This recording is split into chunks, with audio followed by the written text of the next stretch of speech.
Y la Escritura nos dice, mas gracias sean dadas a Dios, que nos da la victoria, por medio de nuestro Señor Jesucristo.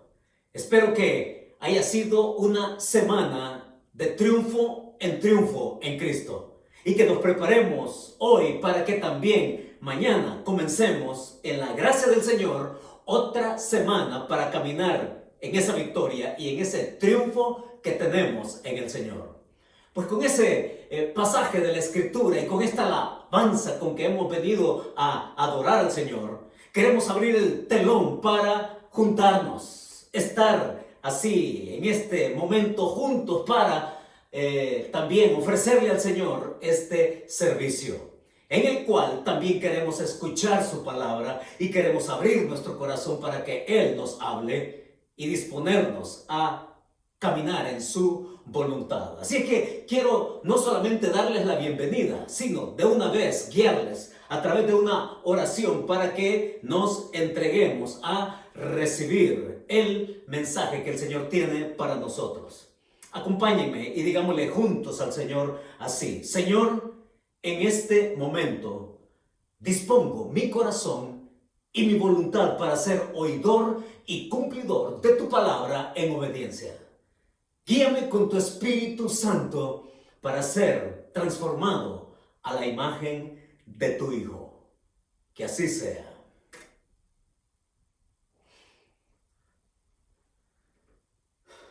Los presagios, augurios, pronósticos, adivinación, entre otros, son negocios muy lucrativos en nuestros días.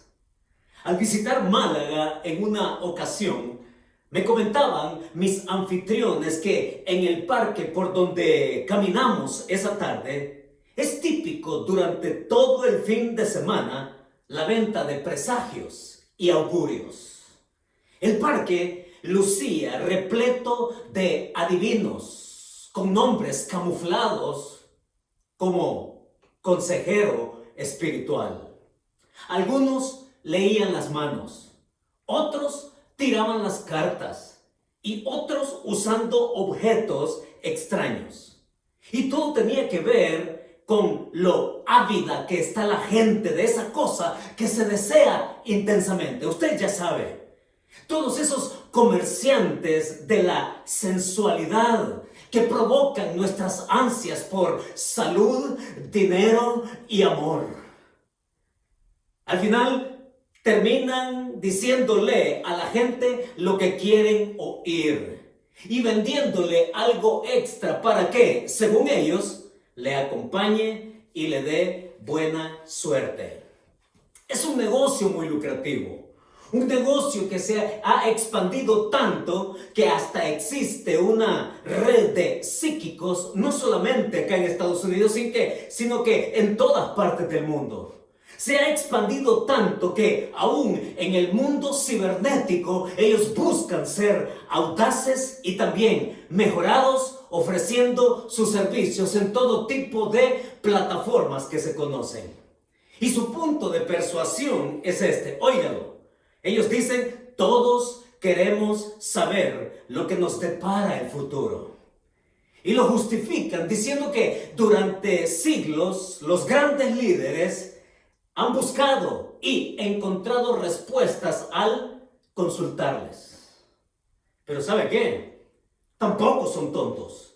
Porque su manera de mejorarse hoy en nuestro tiempo, también ellos en su propuesta, en sus servicios, saben excusarse. Y ellos, la nota aclaratoria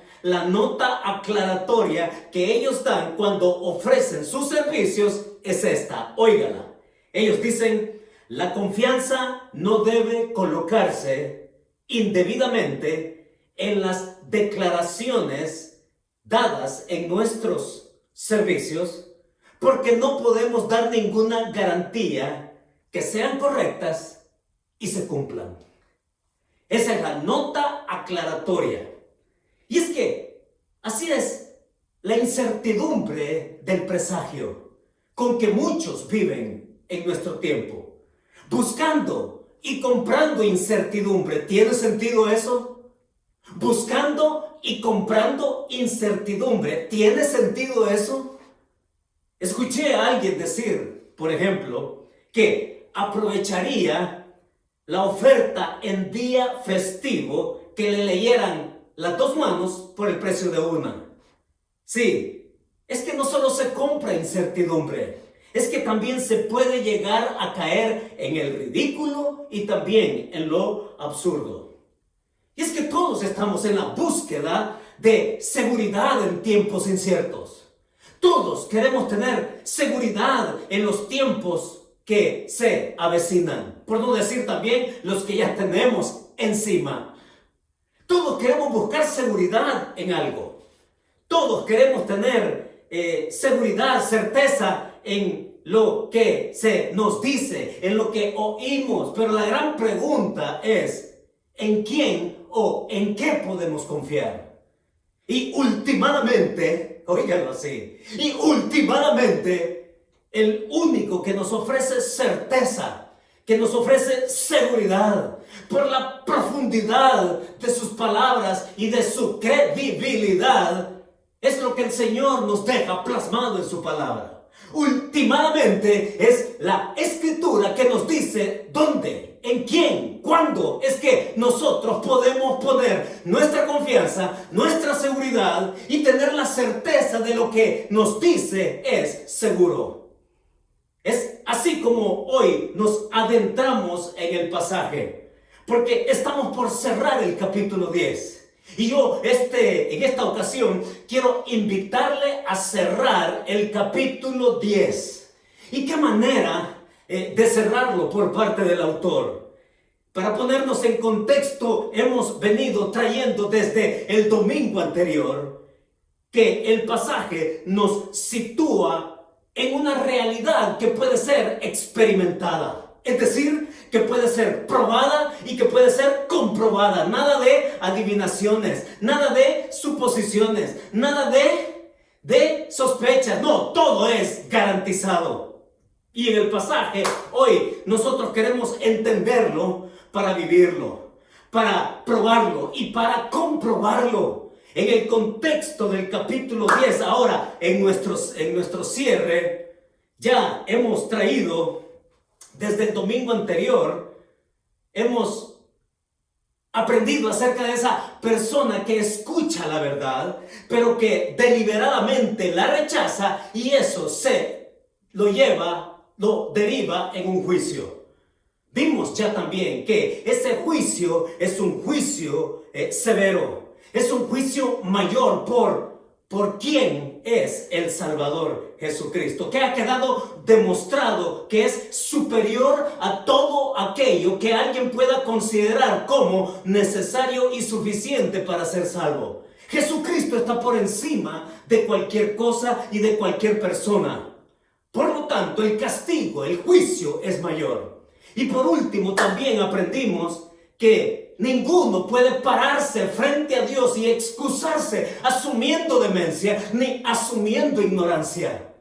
Es que cuando tenemos la verdad frente a nosotros, hoy el escritor va a cerrar con aquellos que oyen la verdad, pero que aceptan la verdad, aceptan la luz del Evangelio y que deciden caminar iluminados por ese camino que el Señor mismo ofrece y quien asimismo se definió como ser el camino, la verdad y la vida. En este camino todo es certidumbre, en este camino todo es seguridad y en ese camino, a pesar de las circunstancias, nos va a decir el autor bíblico es que nosotros podemos tener confianza. Nos va a decir el autor que podemos entonces alzar nuestra mirada en confianza, perseverando, sostenidos por las promesas que nos han sido dadas.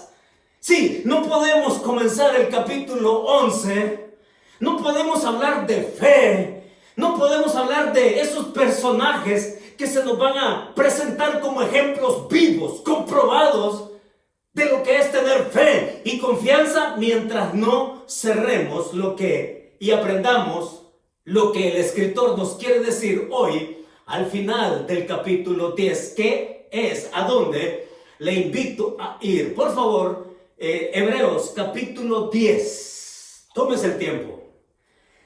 tómese el tiempo para buscar, por favor. Yo lo necesito a usted, ahí donde está, que se tome el tiempo, que tome su Biblia, que abra el capítulo 10 de Hebreos y que vaya conmigo en los versículos del 32 al 39 para cerrar finalmente el capítulo 10. Hebreos capítulo 10, versos del 32 al 39. Y el autor nos quiere descubrir principios que desembocan en una gran verdad. Esa verdad con la cual queremos nosotros, una vez más, aferrarnos con todo nuestro corazón. Una vez más, amanecer mañana lunes con eso bien metido en nuestra alma y que nos permita perseverar así, cumpliendo con la voluntad de Dios.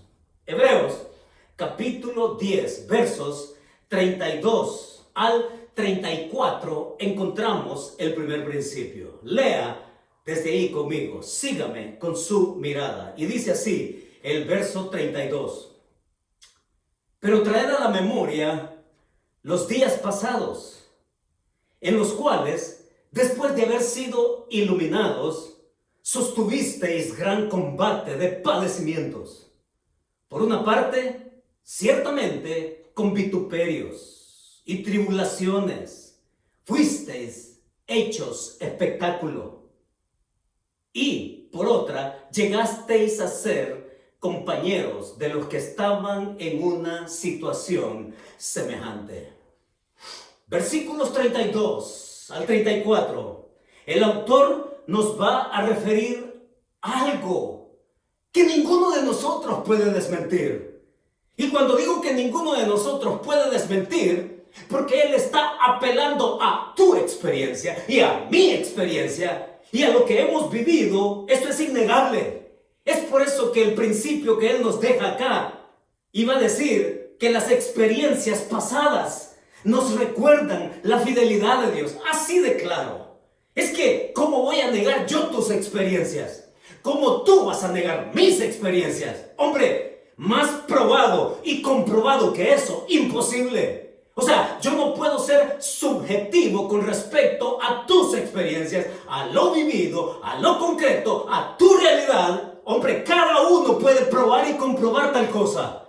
Entonces el autor, en estos versos del 32 al 34, él está diciendo que esas experiencias pasadas tuyas y mías nos recuerdan la fidelidad de Dios. ¡Qué cosa más hermosa! Sí, esto es irrebatible. El versículo 32 dice, traed a la memoria. Me encanta cómo comienza el versículo 32, porque está hablando y usando un término, es un verbo imperativo, ¿sí? Yo no lo quiero abrumar a usted con estos conceptos, pero me exijo por el pasaje mismo a describírselo por todo lo que significa y toda la intensidad que tiene este verbo. Dice ahí el verso 32, traed a memoria. Es un verbo imperativo pasivo, ¿ya? Es decir, que hay algo a mí que me recuerda una cosa, ¿sí? Hay algo más allá de mí que me hace recordar algo espiritual en este caso. Y el autor está diciendo, trae a memoria los días pasados, las experiencias tuyas de tu pasado, que te puedan traer una reflexión objetiva de cómo Dios fue fiel contigo en cada ocasión. Qué hermoso es recordar, ¿no? Es que cuando echamos una mirada al pasado, podemos ver en ese historial en el pasado cómo es que la bendita mano de Dios ha estado con todos nosotros en todas esas diferentes ocasiones, en que quizás hemos llorado, en que quizás nos hemos humillado, en que quizás nos hemos arrodillado cuando quizás nunca antes lo habíamos hecho. Pero cuando retrocedemos el cassette, cuando vamos hacia el pasado y revisitamos esas experiencias, no podemos encontrarnos con otra cosa que no sea la siempre comprobada y nunca desmentida fidelidad de Dios para sus hijos. Dígame a eso de entrada, porque aquí el escritor precisamente él quiere. Ahora sí, los que tienen fe, no los que aparentan tener fe, no, los que verdaderamente son hijos de Dios. Está diciendo acá él que echemos esa mirada hacia atrás y que comprobemos esa fidelidad de Dios en esas experiencias pasadas. Traed a la memoria, dice, esos días en los cuales, después de haber sido iluminados, quiero ir despacio. Porque cuando él se refiere aquí, en esos días en los cuales, después de haber sido iluminados, es una palabra hermosa. Porque todos sabemos los beneficios que trae la luz. Todos nosotros sabemos lo cómodo que nos hace estar en la luz.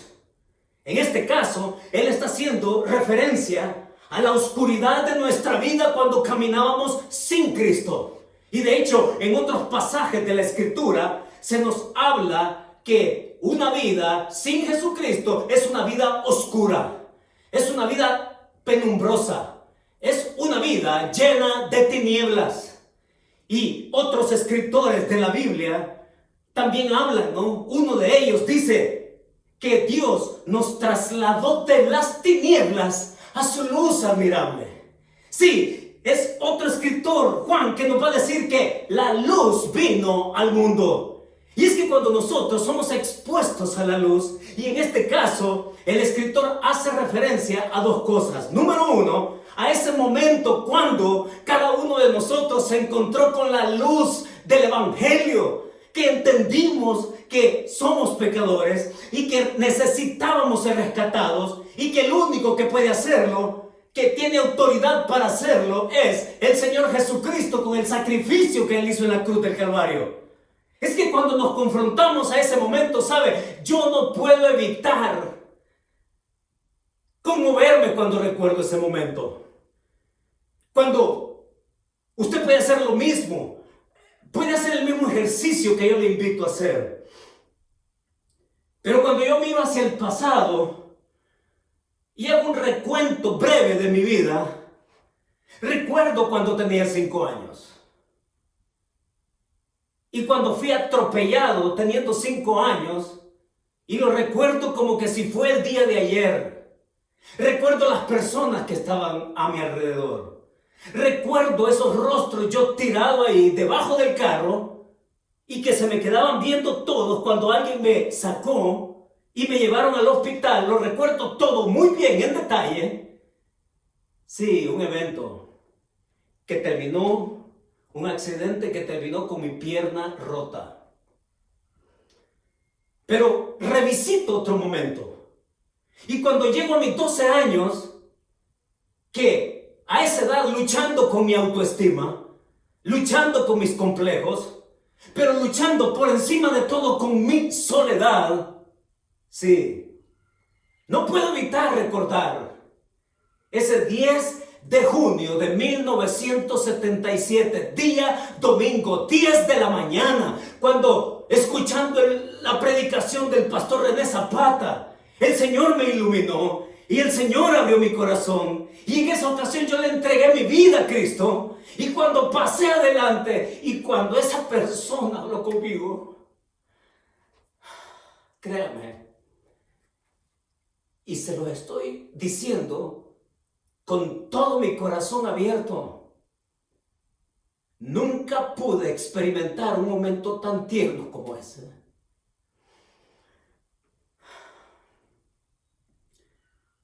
De sentir el abrazo de Dios, de entender lo que significa, Héctor, yo te amo.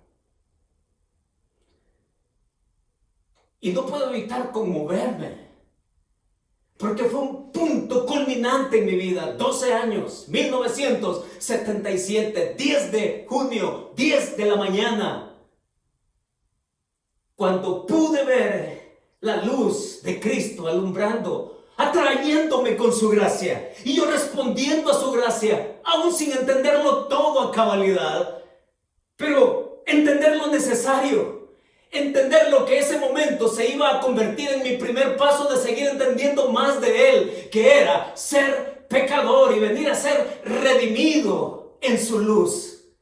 Es el escritor que nos lleva, y usted puede recordar las circunstancias, puede recordar el momento, puede recordar las situaciones cuando también, igual que yo, puede decir, sí, ese momento es un momento sublime, porque lo es. ¿Sabe por qué lo es? Porque después de la resurrección de Jesucristo, el milagro más tremendo que nosotros podamos mencionar es precisamente el milagro de la salvación eterna, cuando como pecadores venimos a encontrarnos con su luz, a encontrarnos con su perdón y asegurar la eternidad en salvación. Bendito sea el Señor Jesucristo por eso, que nos ilumina. Y aquí el escritor está diciendo, ¿no? Esos días pasados en los cuales, después de haber sido iluminados, después de haber creído, ser salvos, perdonados, también él está diciendo algo más. Porque cuando somos iluminados, esa misma fe que pusimos en Él para resolver nuestra eternidad, es la misma fe con la cual Él nos quiere encaminar en tiempos inciertos, en tiempos duros, en tiempos peligrosos, en esos tiempos donde de pronto no sabemos qué hacer, pero que podemos venir en confianza a la certidumbre que Él nos da por las promesas que Él nos ha dado. Así es, mis hermanos. Es la luz que nos guía. Ese es el Espíritu acá. Es la luz que nos lleva y nos abre el camino para seguirlo a Él. Tiempos difíciles. Nadie, oiga, el que diga que son tiempos bonitos y fáciles está loco. Son tiempos duros. Tiempos donde necesitamos agarrarnos de algo o de alguien. Y qué bendición es que como hijos de Dios podemos tomarnos con nuestras dos manos, aferrándonos a lo que Dios nos ha dado en su Hijo y en sus promesas. Sostuvisteis, dice, gran combate de padecimiento. Miren, la historia de la iglesia nunca ha sido fácil. La historia de la iglesia nos la testimonian desde Hechos, capítulo 2, de cómo la iglesia se ha venido abriendo paso, respondiendo en perseverancia y en gracia a Dios. Es la iglesia que ha encontrado dificultades en el camino y que éstas han sido, a veces, de dimensiones espantosas.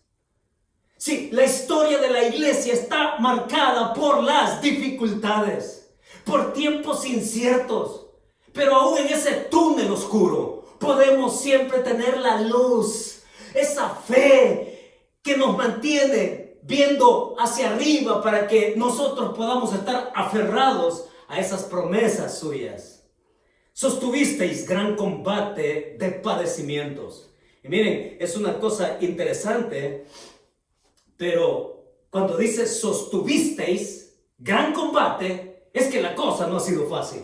Sostuvisteis quiere decir que tú te mantuviste perseverante en tus peores momentos, supiste buscar a Dios, te supiste rendir a Él, supiste clamarle a Él, sostuvisteis combate. Sí, te esforzaste en perseverar, está diciendo el autor. Describe la realidad de las circunstancias que pasamos y cómo respondemos. Pero muchas veces, le prestamos más atención a las circunstancias que a las promesas. Le prestamos más atención a las cosas que están sucediendo a nuestro alrededor y no a la persona que ha prometido estar con nosotros todos los días hasta el fin del mundo. La realidad de algunos hoy, déjeme decirle cómo es. Y usted va a decir si sí o no. ¿Ya? Es decir, sí o no. Aquí no hay medias tintas. Aquí no hay más o menos. Sí o no. Pero la realidad de algunos hoy es que cada circunstancia los tiene así en una pérdida de confianza. Han drenado su confianza en Dios. Sí, las circunstancias pueden también drenar la paz y el gozo de muchos que en este momento me están oyendo. Sí, las circunstancias pueden drenar nuestra disposición de perseverar al Señor. Y usted de seguro conoce a alguien así. Por no decir que a lo mejor usted está pasando por esto que estoy diciendo. Pero cuando hablamos de las circunstancias, es el Señor que nos invita no a ver las circunstancias, si bien son ciertas, si bien es una realidad que vivimos. No obstante, las circunstancias, en medio de ellas, Dios tiene un propósito.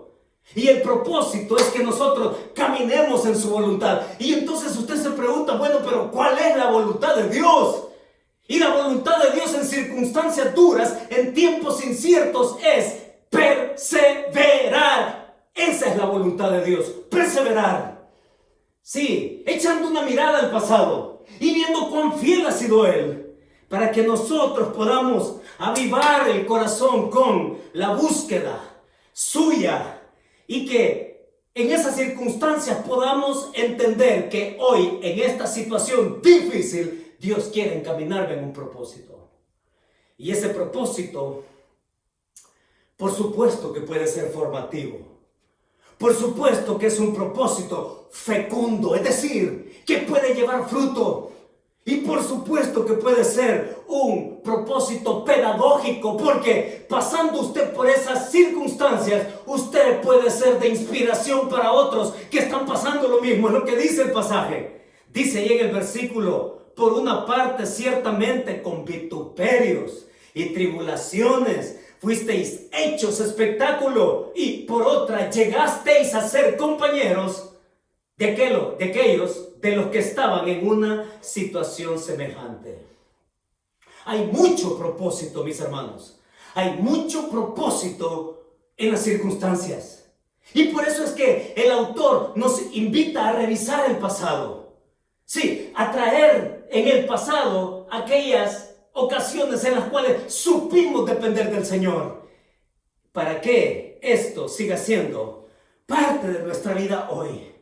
Ahí el versículo nos ha hablado de los abusos a que fueron expuestos los primeros cristianos, y que a la larga en la historia de la iglesia también sigue ocurriendo hasta nuestro tiempo. Abusos. Sí. Usted y yo sabemos en familia lo que es que se burlen de usted. Sí, que se burlen de usted y de mí por el hecho de ser cristianos. Y nos ponen calificativos así, con desdén. Nos tratan con desdén. En la propia familia. Y yo se lo puedo decir a usted con propiedad. Porque yo he sido objeto de burla, no solamente por ser cristiano, sino también por ser pastor. Oigan, en reuniones de familia, yo he escuchado a miembros de mi familia emborrachados, así, de manera bromista, humillante, decir, y que pase el pastor para que venga a orar por nosotros. Yo sé lo que es eso, usted lo sabe también. Vituperios, tribulaciones, fuisteis hechos espectáculo, expuestos a la vergüenza, dice el escritor, perseguidos, insultos, pero también en medio de todo eso, sabiendo acompañar, siendo solidarios con aquellos que han pasado por lo mismo. Sí, mis hermanos, los que han pasado por lo mismo.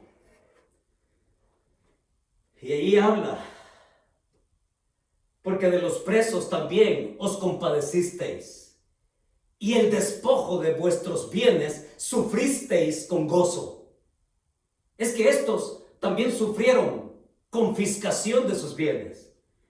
Ahora, no es el hecho de que porque es cristiano le vamos a quitar su casa, le vamos a quitar sus bienes. No. Es tan contrario, oiga, es tan contrario muchas veces el sistema, que en este caso lo que ellos están viviendo como cristianos es que les ponían gravámenes en asunto de impuestos, imposibles de pagar. Y como no podían pagarlo, entonces ellos les confiscaban sus bienes. A esas desventajas se enfrentaban por su fe. Le voy a dar un ejemplo simple.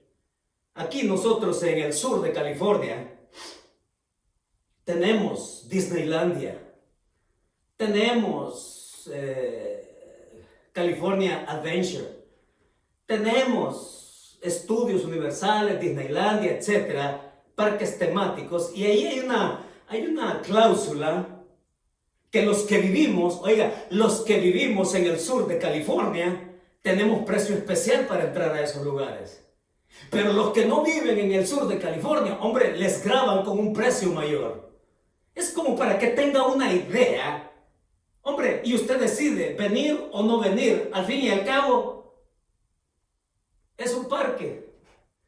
Pero cuando se trata de vida, cuando se trata de bienes que son suyos y que lo graban a usted con impuestos mayores que a otros y que a usted se le imposibilita pagar y que terminan expropiándole o confiscándole sus bienes, esa es otra cosa. Eso es lo que está pasando acá. Y entonces dice el escritor, ustedes, aún a pesar de esas inconveniencias, se mantuvieron firmes porque saben que tienen una herencia aún más abundante en el cielo. Esa era la perspectiva de estos cristianos. ¿Ya? Y ciertamente nosotros tenemos que revisitar el pasado. Tenemos que revisitar el pasado con el único objetivo de ver cuán fiel fue Dios con nosotros. Revísese por unos segundos su pasado. Haga una visita corta a su pasado en este momento que me está escuchando. Cuando pasó por ese periodo terrible en su salud, de crisis económica, de estrechez o de problemas en familia, y cómo Dios vino a tomarlo de la mano y sacarlo a la superficie, porque Él es fiel. Déjenme contarles una historia de esta mujer que para mantener su anonimato la voy a llamar Hortensia. ¿Sí? Hortensia es una mujer que quedó viuda. Quedó, diríamos, al desamparo.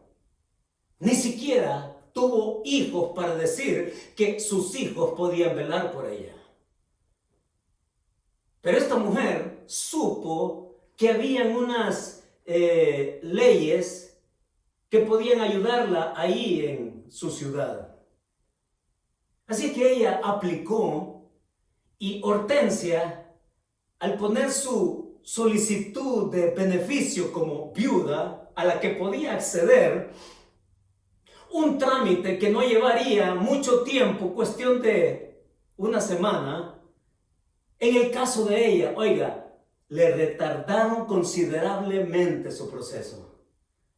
Y Hortensia, conociendo a la persona que estaba encargada de aprobar esos beneficios para ella, lo esperaba a las 8 de la mañana cuando éste entraba al trabajo. ¡Qué cosa! Lo esperaba. Y cuando éste estaba a punto de entrar, entonces le preguntaba cómo iba su caso. Y éste, así con desdén, hasta la ignoraba. Ni siquiera le respondía. Después, a la hora del almuerzo, cuando él salía a comer, entonces ella, una vez más, iba, lo buscaba, le interrumpía su lunch y le preguntaba cómo iba su caso. Y el hombre seguía ignorándola. Y así al final del trabajo. Y así hacía todos los días, puntual. En cada ocasión que podía, esta mujer, Hortensia, iba a buscar al que le podía dar el ok, la aprobación para los beneficios que ella necesitaba como viuda. Y mis hermanos, este hombre finalmente se cansó, lo aburrió y finalmente le aprobó los beneficios. Pero ¿saben? Esta es mi versión moderna. Esto que les he contado es mi versión moderna de esa mujer de la que se habla en Lucas capítulo 18. ¿Por qué se lo transmito de esta manera? Porque hay algo en esta mujer a quien yo he llamado Hortensia, mi versión moderna de lo que significa insistir. Es esa mujer precisamente. Estoy haciendo alusión a esa mujer de Lucas capítulo 18, versos del 1 al 8, donde Jesús cuenta la parábola, tal cual yo se la he descrito a usted, pero a su manera. Y entonces Él describe la situación como un juez injusto que le niega a una viuda sus derechos. Y esta mujer se vuelve insistente. Y muchos han tenido una manera muy lejana de cómo son los hechos, de cómo son descritos en ese pasaje. Porque pintan a esta viuda como una mujer pobrecita y a ver si quiere, y a ver si le doy lástima para que me conceda. No, no es esa la figura que el Señor está poniendo en Lucas capítulo 18. Es esta mujer, oigan, que se planta firme. Es esta mujer que va donde este funcionario cuya responsabilidad es aprobarle a ella sus beneficios. No es una mujer que llega pidiendo las cosas así con miedo, no. Es una mujer determinada. Es una mujer que se le planta a ese juez. Y es una mujer que le dice, yo estoy aquí para que tú cumplas tu trabajo conmigo. Y cada vez, esta mujer se le para y le recuerda cuál es su responsabilidad como funcionario. Hazme justicia con mi adversario. En ningún momento estamos hablando de una mujer apocada, tímida, cobarde. No, es una mujer que se planta firme y le dice cada vez que lo encuentra, oye, tú tienes que cumplir tu responsabilidad conmigo. Así es la cosa. Y es interesante cuando el Señor termina la historia ya. Porque cuando termina la parábola el Señor de contarla, usted puede leerla y gustar de ese pasaje en Lucas 18, 1 al 8. Es Jesús que cuando concluye la historia, cuando concluye la parábola, les dice a sus discípulos, y cuando les habla, no solamente se las cuenta, también se las interpreta y también se las aplica. Y es Jesús que les dice y llama su atención a los discípulos a las palabras del juez injusto. Y el Señor les dice, oíd lo que dijo el juez injusto. Y cuando usted lee el pasaje, se da cuenta lo que dice ese juez injusto. Y ese juez injusto, sus palabras fueron, hombre, yo ni temo a Dios, ni respeto a nadie, pero esta mujer, por cuanto me fastidia, ya me tiene harto, le voy a conceder lo que quiere. ¿Por qué Jesús tiene que poner énfasis en eso? ¿Por qué Jesús le tiene que decir a sus discípulos, oigan lo que dijo el juez? Es porque el juez, mis hermanos, la aplicación que Jesús da es que por vía del contraste, ¿cuánto más vuestro Padre, les dice Jesús a sus discípulos? Y es el Padre Celestial que en contraste con ese juez injusto, Él te va a recibir como Padre. El Padre nunca va a decir, ya estoy harto de ti. Nunca el Padre va a decir, estoy fastidiado de ti.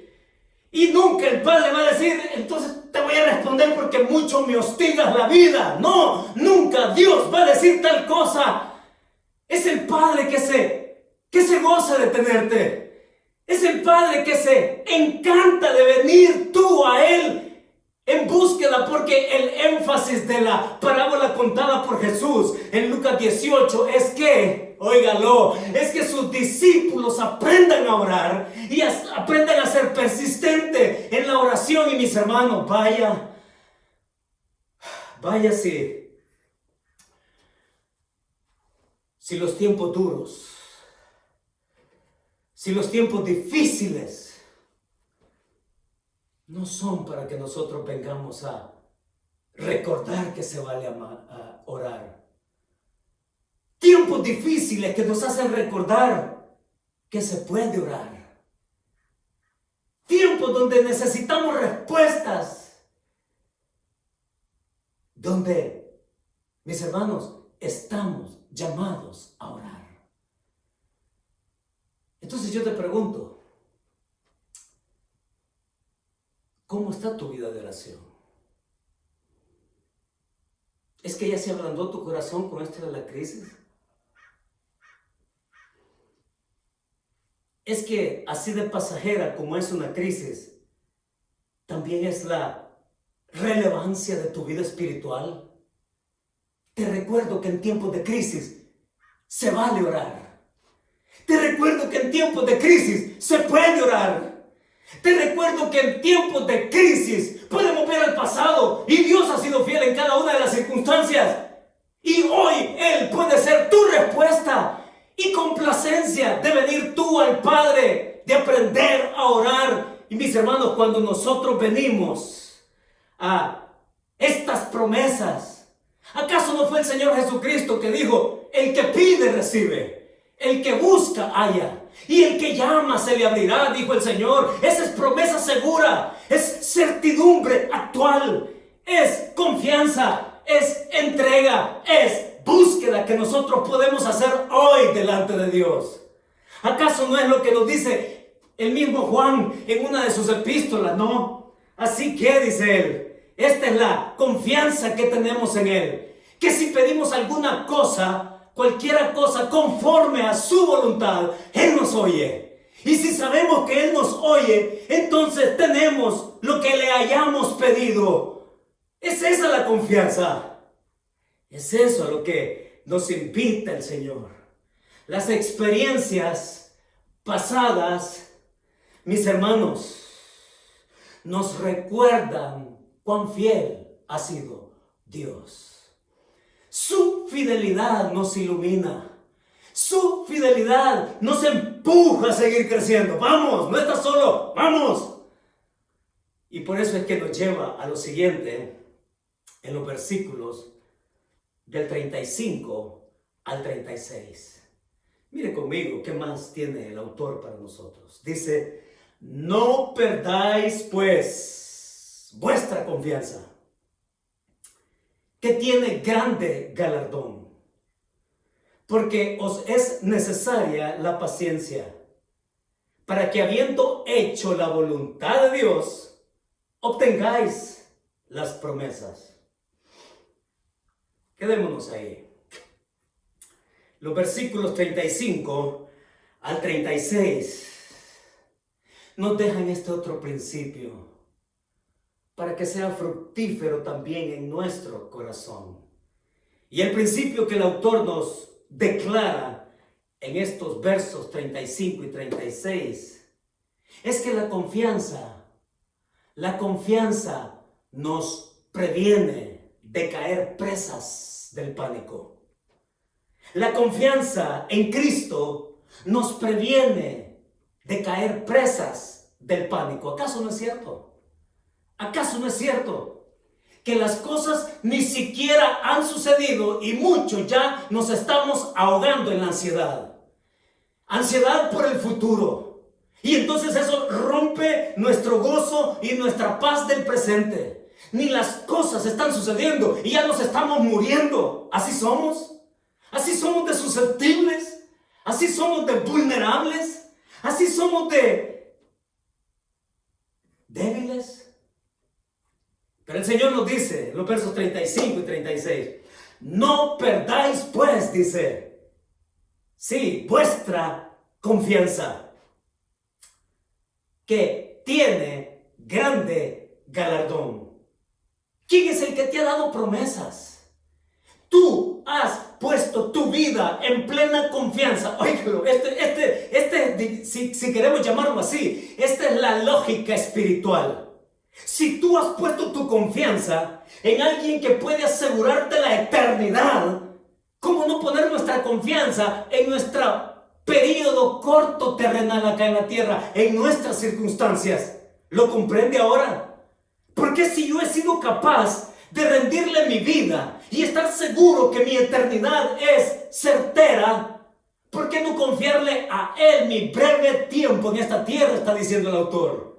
No perdáis pues vuestra confianza, que tiene grande galardón. Y esto de la confianza lo viene tratando desde antes. Oiga, capítulo 3, verso 6, oiga lo que dice. Pero Cristo, dice el mismo autor, como hijo sobre su casa, la cual casa somos todos nosotros, si retenemos firme hasta el fin la confianza y el gloriarnos en la esperanza. Luego en el capítulo 4, verso 16 dice: acerquémonos pues confiadamente al trono de la gracia, para alcanzar misericordia y hallar gracia para el oportuno socorro. Y luego aquí mismo en el capítulo 10, verso 19 dice: así que, hermanos, teniendo libertad para entrar, dice en el versículo 19, en el lugar santísimo por la sangre de Jesucristo. Mis hermanos, se habla de confianza, se habla de cumplir la voluntad de Dios.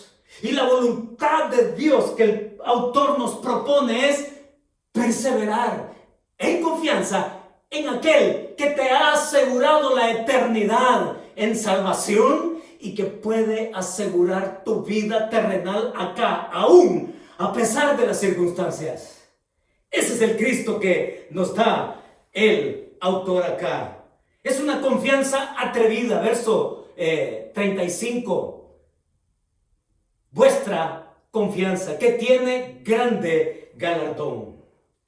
Pero muchas veces dijimos ya que el miedo nos congela, pero la promesa nos aviva. Dice el verso: tiene grande galardón. Hay una promesa. Es que aún tu sufrimiento en esta tierra tiene una recompensa ya. Es decir, no solamente se trata de ser salvos y que está garantizado, seguro, que es certero, sino también tu sufrimiento por perseverar en Cristo tiene un galardón. Dios quiere premiarte. Dios nos quiere dar de Él por haber sido cumplidores de su voluntad en perseverar, que es el gran deseo de su corazón y lo que el autor acá nos propone. Recompensa segura. Es como la palabra que se usa, recompensa. Es la palabra que tiene la idea de que te pagan por algo. Te pagan porque tú has cumplido con algo. Esa es la idea. Pero en el verso 36 dice: porque os es necesaria la paciencia. Y mis hermanos, esta es una palabra que necesitamos una vez más recordarla. La palabra paciencia es la palabra que en el texto original es la palabra hupomeno. Dígalo conmigo, ¿sí? Dígalo. Hupomeno. Es decir, permanecer bajo. Y se habla y se usa de las circunstancias que están encima de ti. De las cosas duras, difíciles, tribulaciones, todo esto que ha dicho, ¿sí? Hupomeno, estar bajo las circunstancias que están sobre ti.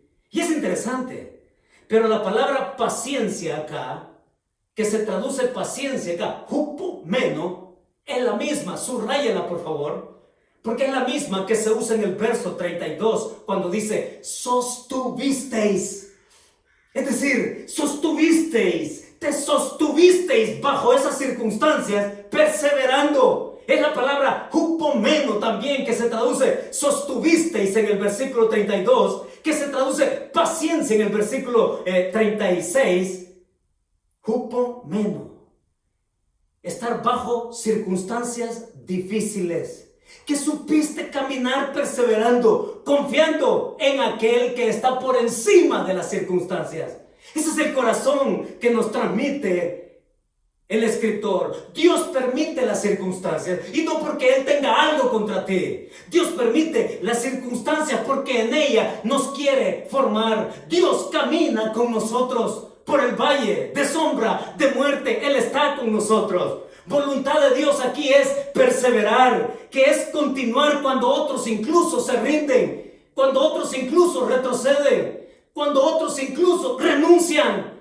Pero tú, dice, que has conocido la verdad, que tienes prueba contundente del pasado de cómo Dios ha sido contigo. Ahora tú puedes seguir en el presente, y note cómo juega el autor, tanto en el pasado y ahora. Dice en el verso 35, no perdáis pues ahora en tu presente. Yo te pregunto, ¿cuáles son las circunstancias actuales que te hacen llorar?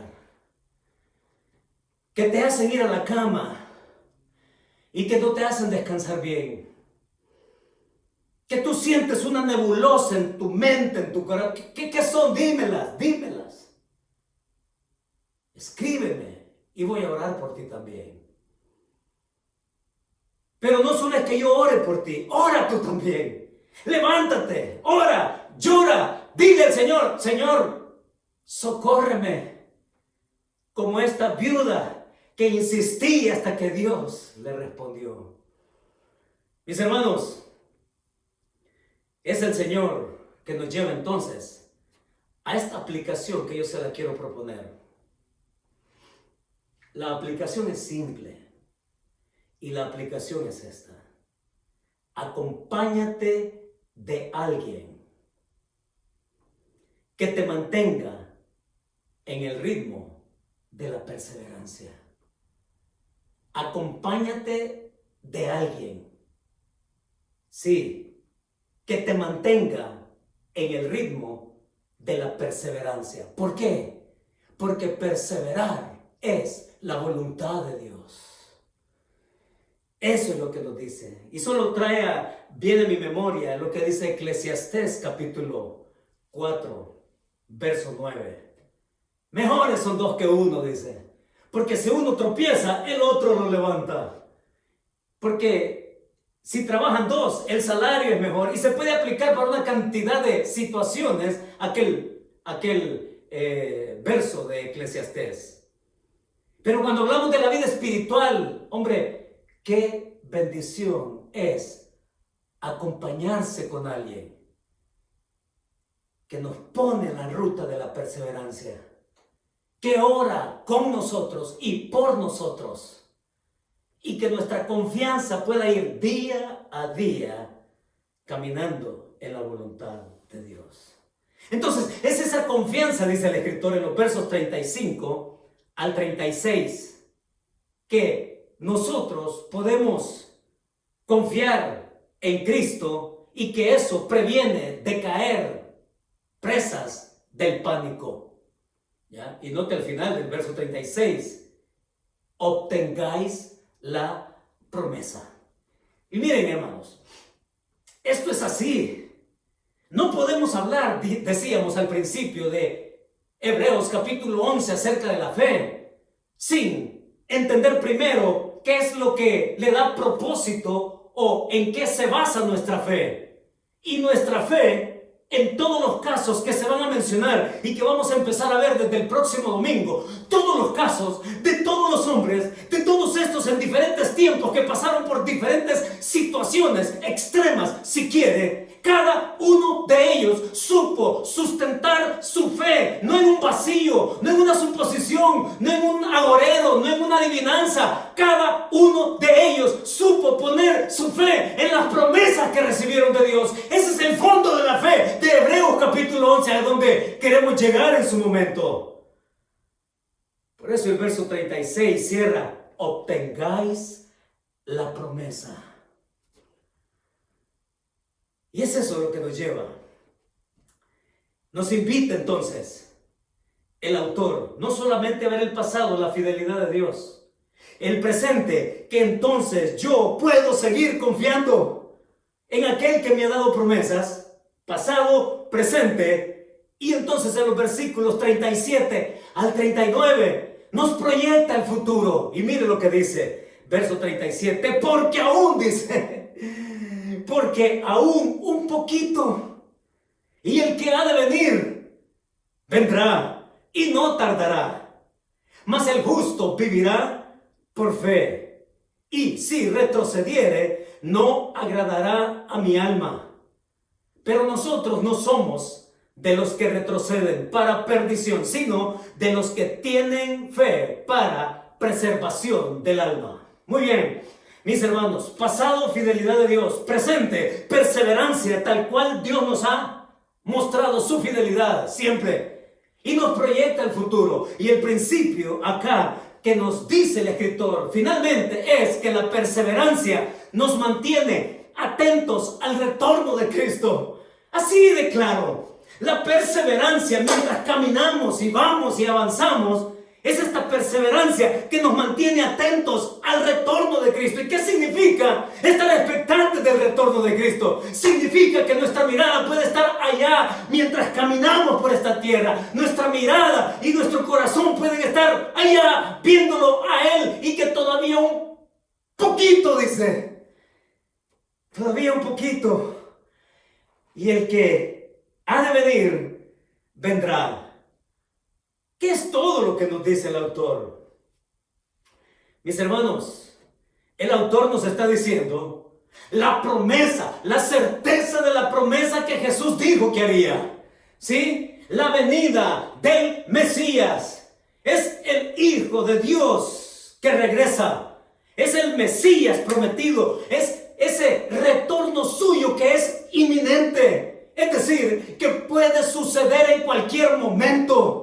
Todavía un poquito, dice el autor. Y el que ha de venir vendrá. ¿Quién no anhela que Cristo venga ya pronto, no es cierto? Lo anhelamos. La esposa, la novia y el Espíritu Santo dicen: sí, ven Señor Jesús. Así termina Juan el Apocalipsis. Anhelamos fervientemente. El Espíritu Santo nos hace confesar el anhelo de nosotros como iglesia redimidos por su sangre, que Él venga pronto. Pero también nos pone en la perspectiva nuestra, de nuestro tiempo acá en la tierra. Y mis hermanos, dice un poquito. Es un poquito de tiempo el que estamos en esta tierra. Como quien dice, lo que estás pasando es breve. Es breve. Y porque es breve, persevera. La perspectiva de tiempo en la tierra nuestra es corta. Y de pronto somos niños, ya somos adultos. Y muchos de ustedes ya cargan nietos, bisnietos, y la vida se nos va. Y nos preguntamos, ¿a dónde se fue? Así es la vida de corta. Pero ahí el versículo 38 dice: mas el justo vivirá por fe. Y si retrocediere, no agradará a mi alma. El autor ahora nos pone en un pasaje hermoso, traído del profeta Habacuc. Mas el justo se diferencia del injusto. El justo es el que cree. El injusto es el que no cree. Y en el contexto de Habacuc, allá habla de su pueblo Israel, justo como hijo de Dios, pueblo de Dios, confiando en Él. Y está hablando del injusto, que es Babilonia, que está por conquistar allá Judea. Pero el justo, dice, tiene que aferrarse a confiar en el Señor y no confiar en Siria y no confiar en Egipto, como era el caso de Judea. Ustedes que me tienen a mí, les está diciendo Dios a través del profeta Habacuc en su tiempo, teniéndome a mí, ustedes pueden caminar y confiar en fe conmigo. No tienes que poner tu mirada de defensa en Siria ni en Egipto cuando viene Babilonia a conquistarte. Yo soy tu recurso. Yo soy tu último recurso y tu único recurso. Dice acá entonces el autor, y toma aquella experiencia del profeta Habacuc y dice ahí: mas el justo vivirá por fe. ¿Qué significa vivir por fe? Porque el apóstol Pablo, por cierto, el apóstol Pablo, allá en Romanos capítulo 1, verso 17, y también allá en Gálatas capítulo 3, verso 11, Pablo usa la misma expresión: mas el justo vivirá por fe. Pero Pablo se refiere al momento de la conversión. Pablo se refiere al momento en que la persona cree y que es salva, que es perdonada y que es salva. Está hablando del momento de la conversión, Pablo. Pero aquí el autor está hablando del tiempo de la perseverancia que todos nosotros debemos hacer una vez fuimos salvos. Los dos se combinan y nos traen esta preciosa verdad. Pablo, por un lado, el justo vive por fe. que cuando decidimos por Cristo somos declarados justos en los méritos de Cristo. Y aquí el autor de los Hebreos nos dice, vivirá por fe el justo, perseverando, confiando en el Señor, yendo adelante, avanzando y cumpliendo así la voluntad de Dios. Vivir por fe entonces en tiempos duros. Vivir por fe para la vida eterna. Y vivir por fe esperando la recompensa de su promesa, que es la que Él nos ha hablado. A eso se refiere el autor. Y si retrocediere, dice, no agradará a mi alma. Mira, esta es una expresión hermosa también. Es un aspecto idiomático que el autor lo hemos hecho mención en otras ocasiones, donde él hace alusión a esta figura del lenguaje. Esta figura del lenguaje que se llama litote. Investíguela usted. ¿Qué significa esa figura del lenguaje litote? Es una figura del lenguaje que describe, que afirma algo en su lado opuesto, de una manera negativa. O sea, en otras palabras, lo negativo que está diciendo aquí el autor, lo que está describiendo, lo que subyace en el fondo al expresarlo negativamente es lo contrario, lo positivo. Esa es la figura del litote en la gramática. Y dice acá, el lado negativo. Y si retrocediere, no agradará a mi alma. ¿Qué está diciendo Dios con eso? Está diciendo precisamente lo contrario. El que persevera me agrada. El que persevera cumple mi voluntad, porque esa es mi voluntad. Que persevere, que avance, que camine en fe, en confianza, en mis promesas. Esa es la voluntad agradable de Dios para nosotros. Y por eso es que afirma en el versículo 39 que nosotros no somos de los que retroceden. Dice al final, para perdición, sino de los que tienen fe para preservación del alma. Hay que aclarar algo aquí también, porque muchos erróneamente, no entendiendo toda esta composición gramatical del texto original, se atreven a decir que el pasaje aquí tiene que ver con perder la salvación. No, no se trata de perder la salvación, porque una vez salvo, siempre salvo, porque la salvación está en los méritos de Cristo y no en nosotros, no en el esfuerzo que podamos hacer. Pero muchos se han acercado a este versículo sacándolo de contexto y enseñando que la salvación se pierde y que es a eso a lo que se refiere. No hay tal cosa más lejana que eso. El versículo está diciendo según su contexto, según el flujo de su contexto, la fuerza de su contexto, está diciendo, pero nosotros no somos de los que retroceden. Somos de fe, caminamos por fe, para perdición dice, sino de los que tienen fe para preservación del alma. A lo que se está refiriendo el autor acá es que tenemos tanta garantía de la promesa, la certeza, la seguridad que nos es dada, que no hay por qué perdernos en cosas perdidas, vanas. Y saben, muchos como hijos de Dios se quedan estancados viviendo de una manera vana, desperdiciando, es la palabra acá, viviendo como desperdicio.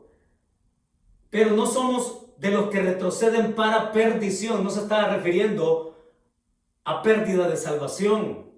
Se está refiriendo a las cosas vanas en que nos podemos entretener, invertir nuestra vida, quedarnos ahí estacionados sin perseverar.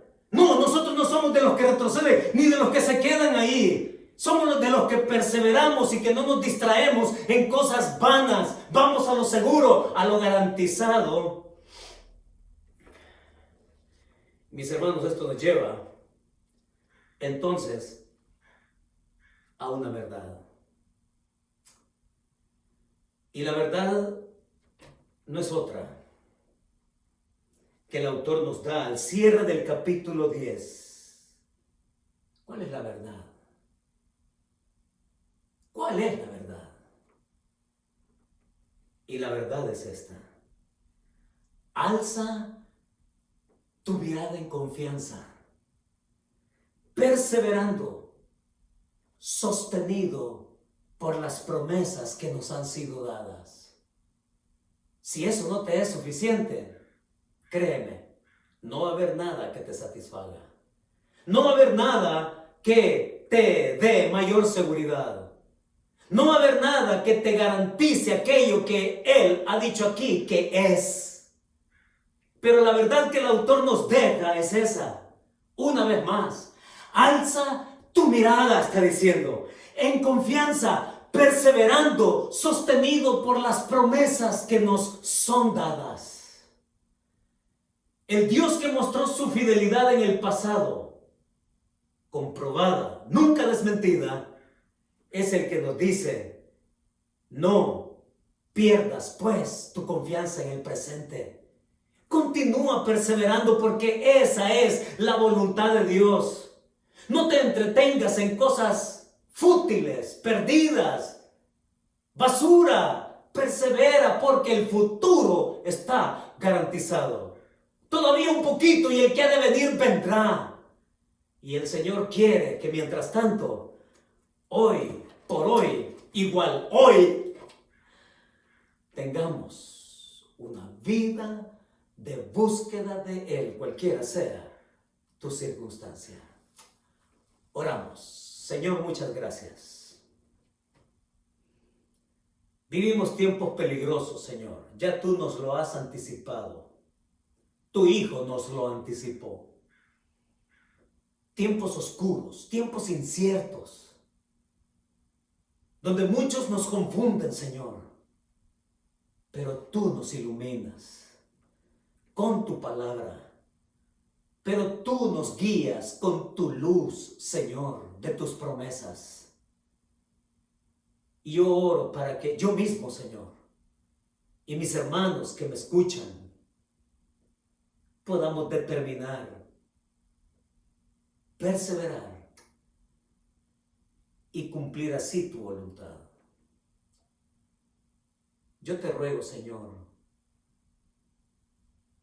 que tú respondas a esa necesidad de salud, de provisión,